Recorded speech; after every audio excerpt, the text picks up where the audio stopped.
Bonjour, bienvenue sur Jeff Photographie. Donc aujourd'hui un nouveau tuto, un tuto pour voir comment réaliser un panorama et notamment l'assembler avec le logiciel Microsoft ICE.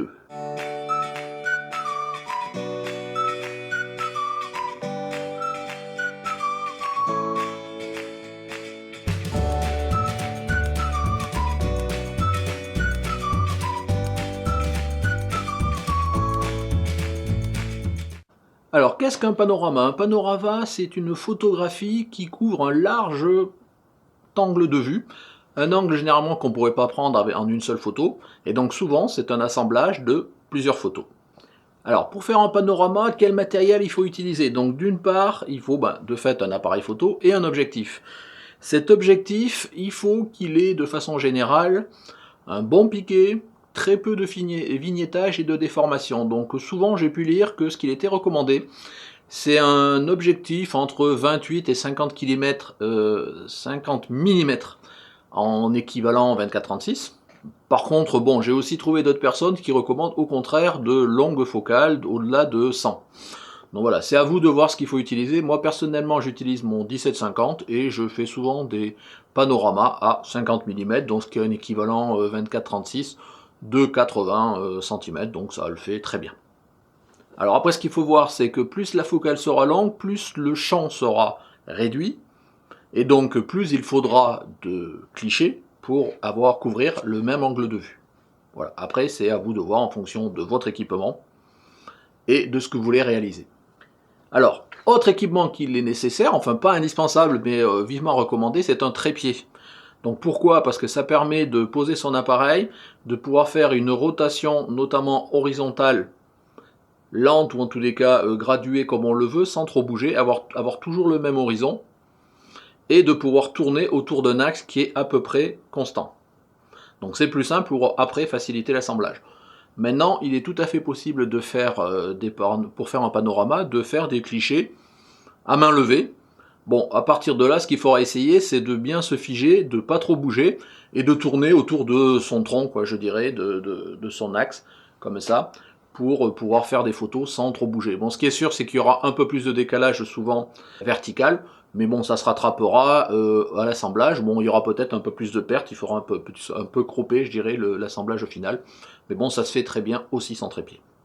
Alors, que vous fassiez les clichés avec un trépied ou à main levée, ce qui est recommandé souvent, c'est plutôt de mettre l'appareil en position portrait. Parce que ça permet d'avoir, je dirais une fois qu'on a assemblé, au lieu d'avoir plein de photos au format paysage qui vont faire qu'on a, on a quelque chose qui est très large mais très peu haut, ça permet d'assembler, alors on mettra peut-être plus de photos pour le coup, mais ça permettra de garder un rapport largeur-hauteur correct. Maintenant, vous pouvez très bien assembler des photos au format paysage. Alors, maintenant, pour réaliser les clichés, ce que je fais, ce que je recommande, et pour ce que j'ai pu lire dans un peu partout, je pense que c'est à peu près ce qui se fait toujours. La première chose, c'est de se régler sur globalement le paysage que l'on veut faire, et de faire une première photo. Alors cette photo-là, il faut essayer de cibler une zone de luminosité moyenne. Vous faites une première photo, de préférence en mode priorité ouverture. Alors après les ISO minimum, enfin tous les réglages de photos classiques. Vous faites cette première photo, vous regardez les paramètres, éventuellement s'il faut compenser de l'exposition, ce genre de choses, vous corrigez. Vous regardez l'histogramme. Si tout est correct, vous récupérez les paramètres de cette première photo, vous passez en mode manuel et vous recopiez les paramètres. Autre chose, au moment de passer aussi en manuel, vous débrayez l'autofocus. Parce qu'il faut vraiment que, après, tous les différents clichés soient faits avec les mêmes paramètres et surtout le même réglage en termes de profondeur de champ et de netteté.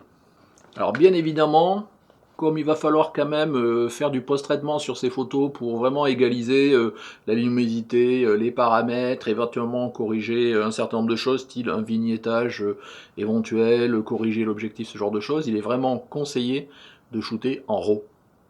Alors après, d'une photo sur l'autre, ce qui est conseillé, c'est vous commencez dans un coin et vous faites une série de photos, toujours en ménageant un recouvrement il est recommandé de 25 à 30% minimum.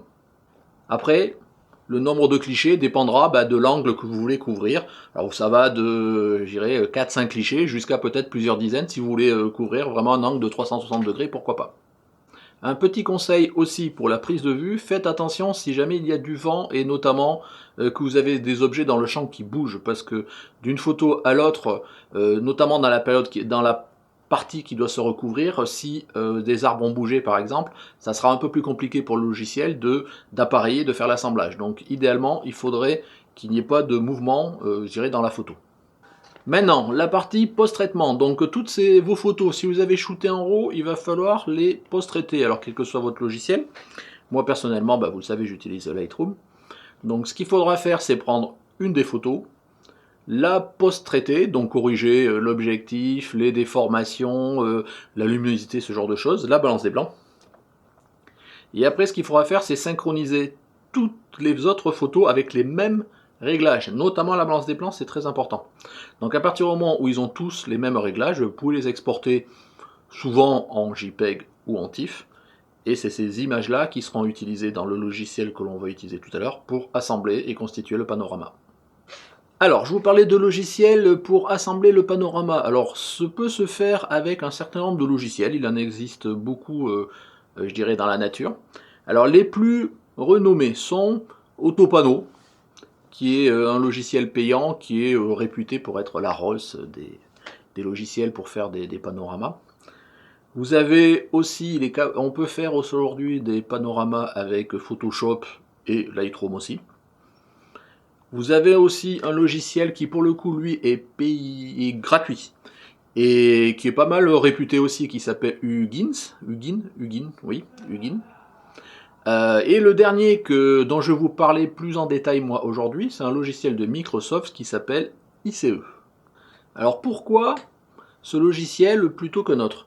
Écoutez, à un moment, une fois, il y a un peu dans l'année dernière, je pense, je ne me rappelle plus, j'étais amené à vouloir faire un panorama et j'ai utilisé plusieurs logiciels. Alors je ne sais plus si j'avais utilisé Autopano, mais j'avais utilisé Hugin plus un autre.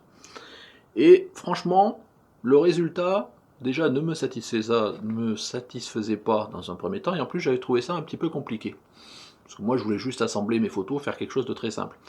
Et au final, j'ai pu être amené à utiliser Microsoft ICE, et là, franchement, ça s'est fait très simplement, et en plus, très rapidement, en quelques secondes, voire minutes, on peut régler et générer un panorama d'une dizaine de photos sans problème. Donc c'est pour cela qu'aujourd'hui, je me proposais de vous le présenter. Alors, Microsoft ICE pour Image Composite Editor. Donc c'est un logiciel franchement un peu plus simple. Et si c'est votre premier panorama que vous voulez réaliser, vous verrez que c'est très très facile à faire. Il a une prise en main très simple. Le seul inconvénient qu'il peut avoir, c'est qu'il est en anglais.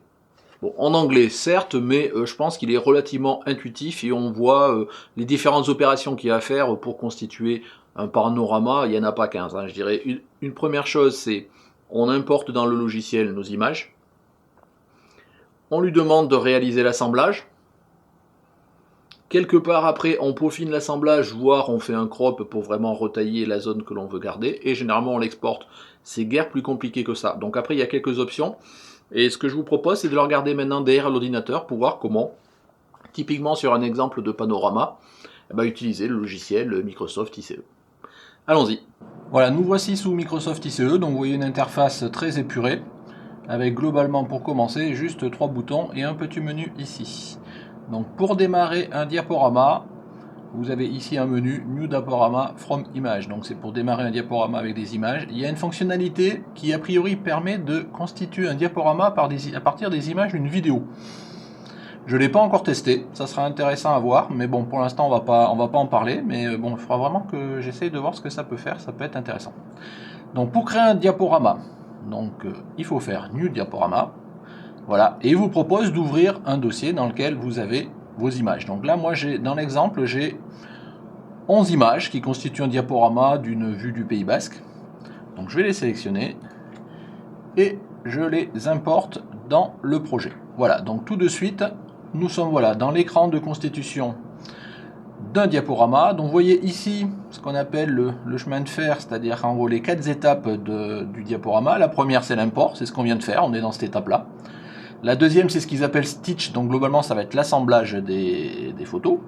Le troisième, c'est le crop, c'est pour définir exactement comment on veut avoir notre rendu. Et la dernière, c'est l'export pour obtenir l'image finale. Donc là, nous avons nos 11 images de notre diaporama.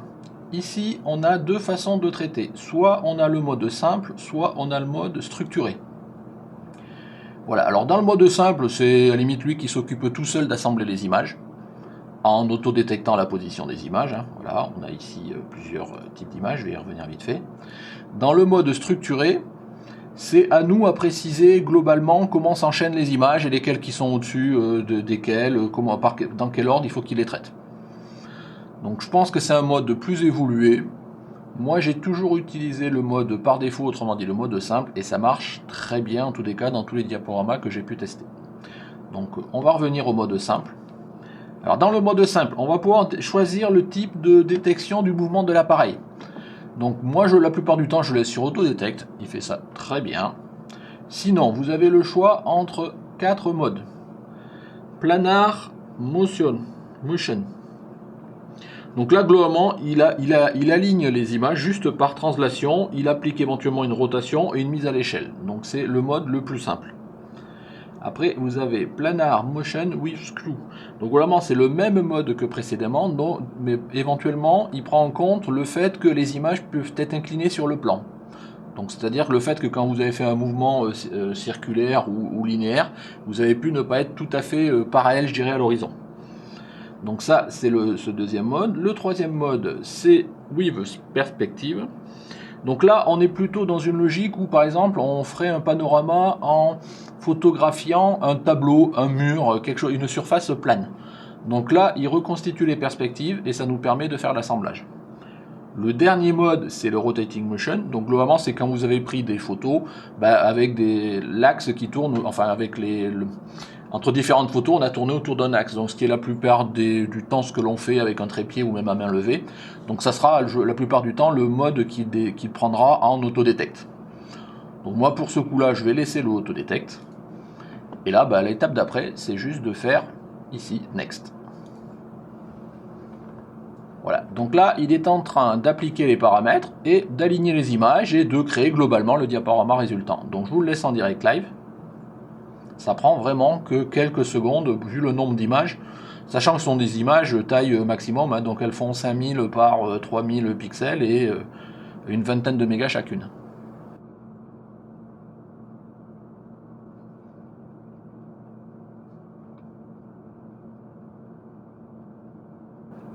Voilà, donc il vient d'assembler et d'aligner nos images, et maintenant il nous propose la restitution, et nous demande de choisir le type de projection éventuellement, sachant qu'après il en propose une par défaut. Donc là on retrouve globalement le type de projection standard que l'on retrouve dans tous les logiciels d'assemblage de photos pour constituer un panorama. Alors après là il faut voir en fonction de la façon dont on a tiré nos photos. Donc souvent on est plutôt dans une projection cylindrique, c'est-à-dire qu'on a tourné autour d'un axe en étant à peu près constant sur l'axe horizontal. Soit le transverse, c'est le contraire, c'est-à-dire qu'on a été constant sur l'axe vertical et on a fait de haut en bas sur un axe vertical. Mercator, là j'avoue, j'ai pas le détail, je crois que je recherche. Le sphérical, c'est si on a fait souvent horizontal et vertical, on a mergé les deux. Orthographique, celui-là je le connais pas, fichage je le connais pas, stéréographique je le connais pas non plus. Donc c'est des nouveaux modes, sûrement à creuser je dirais, mais bon. Et perspective, là c'est quand on a fait typiquement, un peu ce que je vous disais tout à l'heure, un tableau, un plan, quelque chose qui est plat. Donc moi, dans mon mode, et la plupart du temps pour les panoramas, c'est le mode cylindrique qui convient. Donc là-dessus, je laisse. Après ce qu'on peut faire, donc vous voyez, il nous range sur une grille qu'on peut zoomer, ici pour voir. On peut aussi détecter l'orientation. Vous voyez, on peut ici orienter. Donc là, par exemple, j'ai le plan ici, moi, de l'horizon, et on peut lui demander de le détecter tout seul. Vous voyez, il vous réoriente normalement l'horizon. Donc voilà pour cette partie-là. La partie suivante.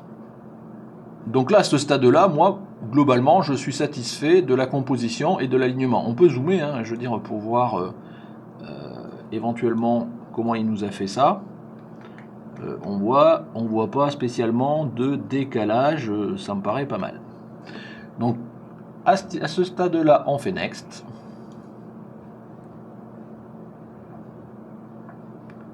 Voilà, vous voyez, il valide l'alignement qu'il nous avait proposé. Et maintenant, il nous propose un cadre.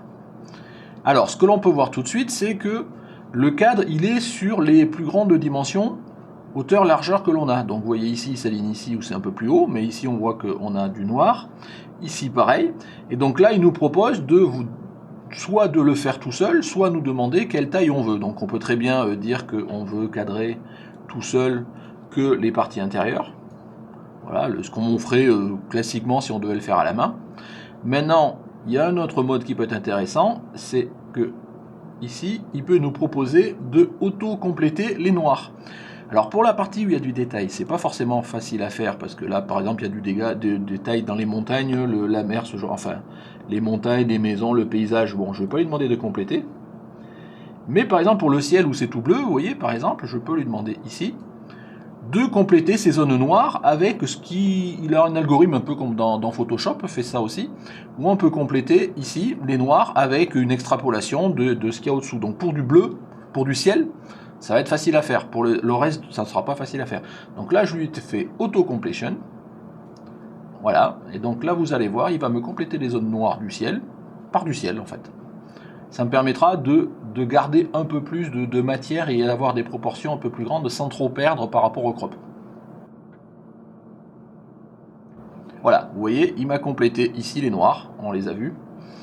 Donc c'est un mode qui peut être intéressant parce que vous voyez, il fait ça, il suffit de faire un clic, hein, c'est vraiment naturel. Si j'avais pas fait ça et que j'avais gardé l'image d'origine, j'aurais très bien pu demander de lui faire un autocrop et donc là il serait tout seul aligné pour avoir toute l'image sans rien couper. Donc voilà, après on peut lui demander de retailler en précisant la taille des images, ce genre de choses. Bon là, a priori il n'y a pas forcément d'intérêt. Bah, une fois qu'on a validé ça, bah écoutez, next, donc on a fini la partie crop. Et là maintenant on est dans la dernière partie, c'est quasiment fini. On peut exporter le résultat. Donc soit on peut retailler ici, demander la qualité de l'image. Donc vous voyez aujourd'hui j'ai une image qui est à 100%, qui fait presque 15 000 pixels par 3000 pixels de haut. C'est une image que au final ferait 53 mégas. Alors je peux l'exporter ici en choisissant soit du JPEG XR image, je sais pas ce que c'est, de l'Adobe Photoshop, donc ça j'ai déjà testé, ça nous fournit globalement un PSP avec des images en calque et ça nous permet éventuellement de leur travailler sous Photoshop. Un TIFF, un PNG et un Windows Bitmap qui est le format BMP standard qui consomme beaucoup de place. Donc là on va garder la partie JPEG standard. Je veux garder toute la qualité de mon image, donc je vais prendre du 100 en qualité, et là je vais demander, voilà, qualité superbe, donc en gros c'est la meilleure qualité que je peux avoir, et il suffit d'exporter sur le disque. Ici on a d'autres modes, un mode deep, où j'avoue je n'ai pas encore creusé de ce que ça faisait, parce que j'ai pas eu l'utilité, donc je vous laisserai regarder éventuellement. Et ici un mode photo 5, alors ça permet a priori d'enregistrer des métadonnées complémentaires sur notre panorama. À creuser aussi, j'avoue que je ne l'ai pas utilisé. Donc je reviens sur notre image standard, le panorama généré, qualité 100%, je génère et je l'exporte sur le disque. Voilà, et donc là il me propose un nom, on va le laisser, on va l'appeler Panorama Tuto. Panorama Tuto, voilà, et enregistré. Et voilà, c'est fini. Donc vous voyez, sans les explications, j'aurais eu monté ce panorama de 11 images de bonne qualité en peut-être 2-3 minutes chrono, assemblage compris. Donc c'est vraiment quelque chose qui est très simple. Donc voilà pour la partie de Microsoft ICE. Je vous reprends. On se retrouve maintenant. Donc vous avez vu sur l'ordinateur comment on pouvait réaliser un panorama simplement avec le logiciel Microsoft ICE. Donc vous voyez, ça a pris vraiment peu de temps. Le panorama au final est un panorama sur 11 photos. Ça se fait vraiment assez simplement. Donc je vous le rappelle ici, donc je vous mets l'image du panorama final. Alors c'est un panorama que j'avais fait au Pays Basque, donc ceux qui m'avaient suivi, j'avais fait une vidéo sur un reportage sur ma sortie au Pays Basque il y a quelques temps, donc je vais vous remettre ici un lien vers l'épisode. Donc c'est des photos qui avaient été prises du haut de la Rune et qui couvrent un peu la baie de Saint-Jean-de-Luz jusqu'à Hendaye, avec la mer, et puis en bas le début du Pays Basque espagnol à gauche, quoi. Donc voilà, c'était vraiment un test que je voulais réaliser, c'est pour ça que j'avais préparé déjà ces photos-là. Donc on voit, ça m'a pris que quelques minutes pour le réaliser. C'est très simple et franchement, si vous faites très occasionnellement des panoramas, je vous le conseille, il est très simple d'utilisation. Donc voilà pour ce tutoriel sur les panoramas et sur le logiciel Microsoft ICE. Donc comme d'habitude, si vous avez des questions, n'hésitez pas de me les mettre. N'oubliez pas les 3 P, passion, partage et plaisir. Donc c'est toujours par passion et plaisir que je partage avec vous ces tutos, ces logiciels que j'apprends, ces techniques que je peux apprendre. Donc dans tous les cas, écoutez, si vous avez aimé, n'hésitez pas à mettre un petit pouce. Si vous n'êtes pas abonné, abonnez-vous. Et puis dans tous les cas, merci de m'avoir suivi. Au revoir.